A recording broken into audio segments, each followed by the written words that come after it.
Number 10. Bad Boys for Life. As of writing, Bad Boys for Life is 2020's highest grossing blockbuster, and it'll likely hold on to that title for a while. Hey! Oh, shit. Oh, come on, man. You could get that buffed out. The always reliable chemistry between Will Smith and Martin Lawrence isn't the only reason why audiences flock to see this long-delayed third installment on the big screen. What many assumed would be a studio-driven cash grab actually offered some welcomed character development, seeing the titular bad boys mature as men. Reggie, Megan, I would like to share it with you. We ride together. We die together. Bad Boys for Life. Plot takes several chances that ultimately pay off in thrilling and even emotional ways. We weren't really expecting to get teary-eyed in a Bad Boys flick, but here we are. I can't promise you it's gonna be all good after all the stuff you've done, but I can promise you I'm gonna be there, all right? At the same time, directors Adil El-Arbi and Voila deliver the stylized action and light-hearted humor we've come to expect from this franchise. Number 9. The Hunt. The Hunt just couldn't catch a break. No, sir. It's delicious. It is, yeah. But I had some last night. You know what? I'm actually in the mood for something a little bit more Mediterranean. Do you have like a grilled vegetable thing with some figs, or even like any kind of small fish? I'm sorry, sir. We don't have a full kitchen here. Originally set to come out in 2019, the release date was pushed back after disaster struck Dayton and El Paso. Unfortunately, the new release date just so happened to fall on the worst domestic box office weekend in over 2 decades now that it's streaming, though you can find out why director Craig Sobel's satirical thriller splits critics down the middle and even got Donald Trump riled up. Son, whatever's going on here. What's going on is we're getting goddamn hunted. But y'all have guns. Yeah, to defend ourselves. While it takes shots at both sides of the political spectrum, The Hunt isn't strictly against the left or right, it's against the extremes that each side goes to. Some may be offended, but others will appreciate its biting commentary over the top violence and strong cast, particularly Betty Gilpin and Hilary Swank. Lady, I don't know who you are. I just know that you're crazy. I am crazy, but I know I'm crazy. Number 8. Bloodshot. Sadly, it's going to be almost a year until we see F9 if you need a Vin Diesel fix as soon as possible. However, Bloodshot is just what the doctor ordered. Based on the Valiant Comics character, the superhero film has been proposed as a launching point for a cinematic universe. Diesel plays Ray Garrison, a slain Marine who's brought back to life with a few enhancements thrown in. So those are in my blood. They are your blood. We had some success applying them to single organ systems. We thought it was time to try a full body transfusion. Garrison plans to use his new powers to avenge his wife, but things are not as they appear. While Bloodshot wasn't a huge hit with critics and its trailers gave away which should have been a major plot twist, this pure popcorn flick is likely to appease Diesel's fans with its colorful set pieces and, of course, its awesome leading men. Look at me! I can't answer because I don't know. If I knew, I would tell you. I don't know. You could ask me anything else, but this I can't tell you because I don't know. Number 7. Emma. If you're interested in having a Jane Austen movie marathon, Emma is more than worthy addition to the lineup. It shall always be a matter of great joy to me that I made the match myself. Everyone said Mr. Weston would never marry again, but I did not believe it. Whether you prefer the 1996 adaptation starring Gwyneth Paltrow or a more modern take like Clueless, Austen's classic novel has already been brought to the screen quite a few times. If the 2005 version of Pride and Prejudice proved anything, though, it's that some of Austen's stories never grow old. Likewise, director Autumn D. Wilde's interpretation of Emma is equally familiar, fresh, and all around timeless. You saw her answer. You wrote her answer. This is your doing. Emma, you persuaded her to refuse him. Well, if I did, I should not feel that I had done wrong. Mr. Martin is a respectable young man, but I cannot admit him to be Harriet's equal. This can be largely attributed to the film's capable cast, which is helmed by a wonderful performance from Anya Taylor-Joy as the titular heroine. Witty, romantic, and lovely on the eyes, Emma is a genuine delight. Oh, this is brilliant indeed.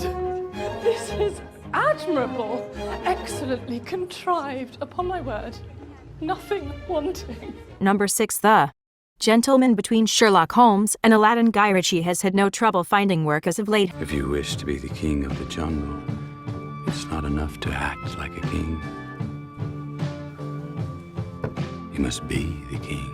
However, it's been a while since we've seen him tackle an original project with that unique Guy Ritchie flair. The Gentleman sees the director returned to what he does best, channeling his earlier films like Lock, Stock, and Two Smoking Barrels and Snatch. And yes, we know the action comedy technically premiered at the Curzon Mayfair Cinema in December 2019, but it was released theatrically in the United Kingdom and in the United States in January 2020, so we're keeping it. Good evening, ladies and gentlemen.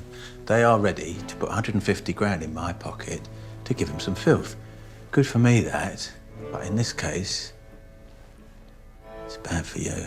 Playing a potentially unreliable narrator, Hugh Grant steals the show in an ensemble piece that also includes memorable work from Matthew McConaughey, Charlie Hunnam, Colin Farrell. The twisty narrative that Grant's character weaves is one filled with snappy dialogue and hard-hitting action. It all accumulates to a clever conclusion that'll leave you wanting to see even more. Easy, lads. I'm sure you're all road men, gangsters, proper naughty boys, and all that bollocks.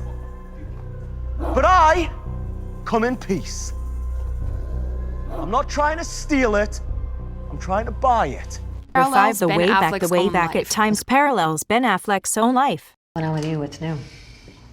Not much. Are you seeing anybody? No. Affleck stars as Jack Cunningham, a former high school basketball player who seemed destined for greatness after numerous missteps. Though Jack finds himself middle-aged, drinking too much, and on the verge of divorce, Jack is given a shot at redemption when he's asked to coach his old team. But the film doesn't play out exactly how one might expect. Although it doesn't reinvent the sports drama genre, The Way Back is more mature story than we're used to. Yeah, I'm serious. We're 1-9. You're out there jumping around like you hit the Powerball. You're embarrassing yourself.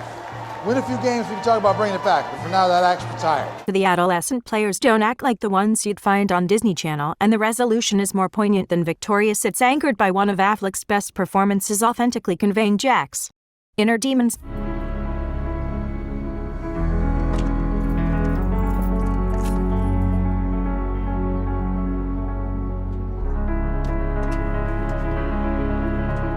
Number 4, Sonic the Hedgehog. After the infamous first trailer dropped, Sonic fans were ready to break up the pitchforks.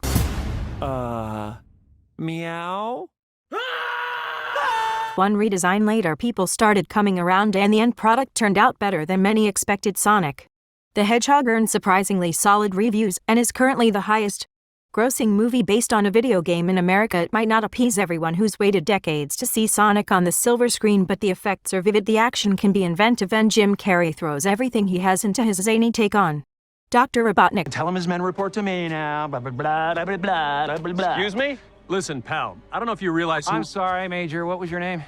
Benny. Nobody cares! We think Sonic might go the Thor route, starting out with a traditional fish out of water story, but eventually venturing into more otherworldly territory. Sonic Ragnarok has a nice ring to it. Okay, did someone leave their Find My Phone on? Number 3, Onward, receiving a digital release after a 2-week theatrical run and hitting Disney Plus on April 3rd. Onward is a movie that we could all use right now. Barley, barley, barley. Every time the city tries to tear down an old piece of rubble, I gotta drag my rear end out here and deal with you. This contemporary take on high fantasy can appeal to all ages with the sharp humor, relatable characters, and imaginative world in typical Pixar fashion. It's the film's heart that truly makes Onward something special. Even if you removed magic from the equation, this would still be a deeply effective story about two brothers dealing with grief. Am I saying it wrong? Well, you said it right. It's just for any spell to work, you have to speak from your heart's fire. My what? Your heart's fire. You must speak with passion. Don't hold back. At the film's core is a powerful message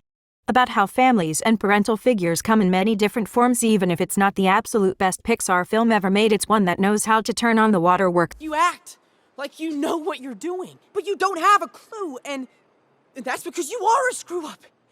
And now you've screwed up my chance to have the one thing I never had. It's number 2, Birds of Prey. Given its misleading title, unremarkable trailers, and the disappointment of Suicide Squad, it's not entirely surprising that Birds of Prey somewhat underperformed at the box office. It was the closure I needed. A fresh start.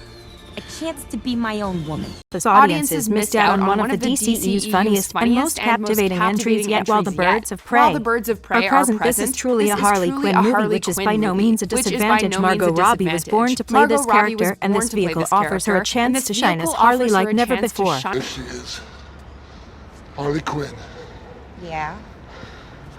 I've waited a long time for this. You have?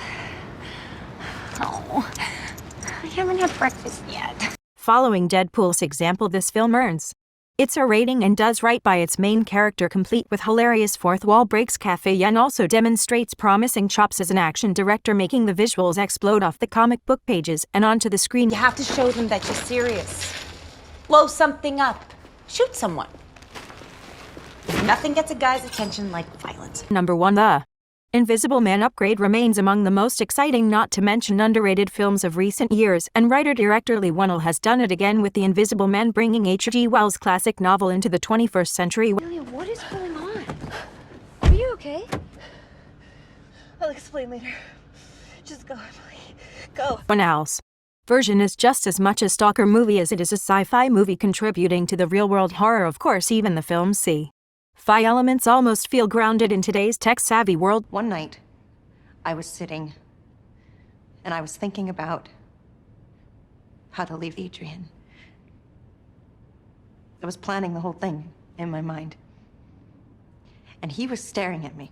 The film belongs to Elizabeth Moss, who's utterly convincing as a woman who can't shake the feeling that her supposedly deceased partner is watching her, whether viewed in a dark theater or home alone at night. This is a first-rate thriller that'll leave you on edge in all the right ways. I love you. You're like a cop, Emily, and you have this brute force strength that is so comforting.